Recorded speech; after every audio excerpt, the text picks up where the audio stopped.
wabarakatuh. Kembali dengan saya Teguh Muhammad Ali melaporkan dari Danau Tiberias dan Rahmat Fadilah, tim Jelajah Bumi Para Nabi, dan juga Jamal Selviti dan juga Walid dan tim kami lainnya di berbagai negeri, Mesir, Kairo, Jordan, dan juga di Palestina. Baik, kita akan melihat sekitar Danau Tiberias yang salah satu tanda dari akhir zaman, yang dimana mengeringnya Danau Tiberias akan keluarnya Ad-Dajjal ya. Salah satu tanda kiamat dan keluarnya Dajjal ini ada di sini. Airnya berawal kurang lebih dari sini, sekarang sudah surut sekitar hampir 700 sampai 1 km kalau kita lihat di depan sana sejauh mata memandang. Dan air ini sudah mulai mengering kembali. Kita bisa lihat tanah yang basah ini sudah sampai ke depan sini. Ini tanah yang kering ya, dan ini tanah yang basah. Dan di sana itu ada dataran tinggi Golan dari negara Syria, dan juga di sebelah kanan kita negara Jordan, dan di sebelah sana Yerusalem, Jordan, Syria seberangnya. Danau Tiberias ini dikuasai hampir 90% oleh pemerintah Israel, dan kurang lebih 10% bahkan tidak sampai oleh Jordan. Baik, mungkin akan ada sedikit cerita bagaimana salah satu tanda akhir zaman dan keluarnya Dajjal. Silakan bercerita Ustadz Rahmat. Assalamualaikum warahmatullahi wabarakatuh. Apa kabar Bapak Ibu semua, masyarakat Indonesia? Di sini kami sudah sampai di Danau Tiberias. Ini adalah salah satu tanda akan keluarnya tanda kiamat besar, yaitu mengeringnya Danau Tiberias. Di dalam hadis yang sangat panjang diriwayatkan oleh Imam Muslim, juz 8 Kitabul Fitan, dikisahkan bahwa sahabat Nabi yang mulia yang bernama Tamim Ad-Dari, asalnya adalah seorang Nasrani, beliau pergi berlayar. Ya, beliau pergi berlayar ke timur kota Madinah. Yaitu beliau terombang-ambing oleh gelombang selama 1 minggu. Kemudian beliau terdampar di satu pulau di timur kota Madinah. Wallahu alam, apakah itu di Teluk Arab atau di timur Laut Samudra Hindia. Kemudian di pulau itu beliau bertemu dengan makhluk yang sangat aneh yang bernama Jasasa.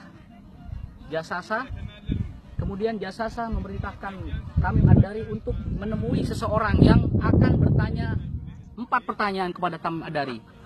Akhirnya Tamim Ad-Dari bertemulah dengan sosok yang sangat misterius, dan digambarkan oleh Tamim Ad-Dari adalah sosok yang sangat-sangat besar, manusia yang sangat besar, berambut keriting kecil-kecil, keriting ikal kecil-kecil. Kemudian matanya kedua-duanya hampir keluar, tapi yang sebelah kanan itu seperti anggur, pice. Di antara 2 pelepisnya tertulis kalimat kafaro, artinya kafir. Dan sosok itu adalah kita ketahui dan kita maklumi adalah Dajjal. Kemudian Tamim Ad-Dari ditanya oleh sosok Dajjal itu. Yang pertama, apakah ya, air mata Zugar, apakah Rasulullah atau utusan Allah, seorang laki-laki dari kota yang bernama negeri Hijaz, seorang laki-laki sudah diutus di negeri Hijaz yang mengaku sebagai utusan, dia tidak bisa baca dan tulis? Kemudian Tamim menjawab, iya, ada. Dia di kota Mekah, kemudian sekarang tinggal di kota Yasrib atau di kota Madinah. Yang kedua, apakah air mata Zugar masih mengeluarkan air? Iya, sekarang masih mengeluarkan air. Kita tahu bahwa air mata Zugar berada di Jordania, dan kami kemarin bersama Pak Ali dan tim Jelajah Para Rasul datang ke air mata Zugar dan sudah mengering airnya.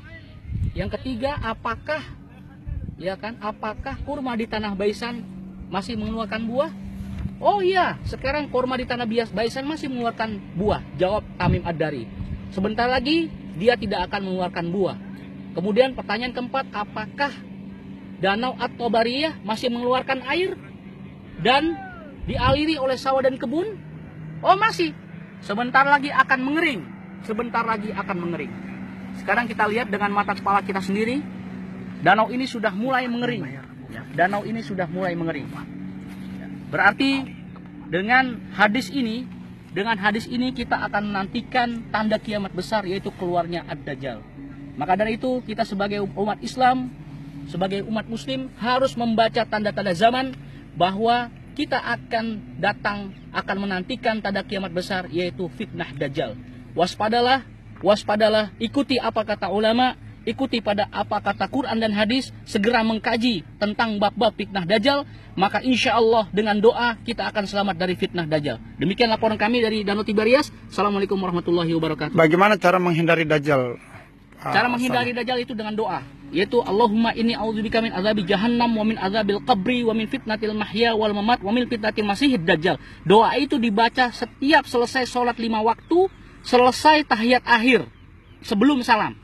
Dan kemudian ada lagi, yang kedua adalah membaca surat Kahfi, 10 surat Kahfi, 10 awal surat Al-Kahfi. Harus dihafal. nomor 1 sampai 10. Ya, dibaca atau dihafal, tapi Nabi menyarankan untuk dihafal. Lebih bagus, lebih afdol. Mulai sekarang dan seterusnya kita baca, kita hafalkan surat Kahfi, insya Allah kita akan dilindungi dari fitnah Dajjal.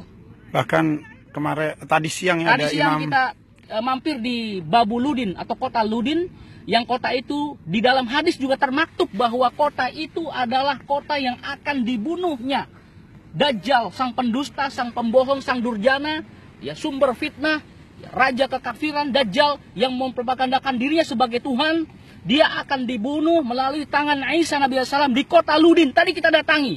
Imam Masjid Kota Ludin mengatakan, mulai saat ini saya memerintahkan dan seterusnya kepada Anda untuk selalu membaca 10 awal surat Al-Kahfi, menghafalkannya dan mengamalkannya. Karena saya sudah perintahkan kepada seluruh kota Ludin, orang muslim di kota Ludin, untuk membaca, menghafalkan dan membacanya setiap saat untuk berlindung dari fitnah Dajjal berdasarkan petunjuk Rasulullah bahwa kita harus membaca surat Kahfi 10 ayat pertama itu untuk selamat dari fitnah Dajjal. Baik, terima kasih Ustadz Rahmat. Kami tim Jelajah Bumi Para Nabi, mudah-mudahan apa yang kita sampaikan sedikit ini membawa manfaat dan barokah. Amin. Bila ada kekurangan, kesalahan, kekhilafan, saya Teguh Muhammad Ali dan Rahmat Fadilah melaporkan dari Danau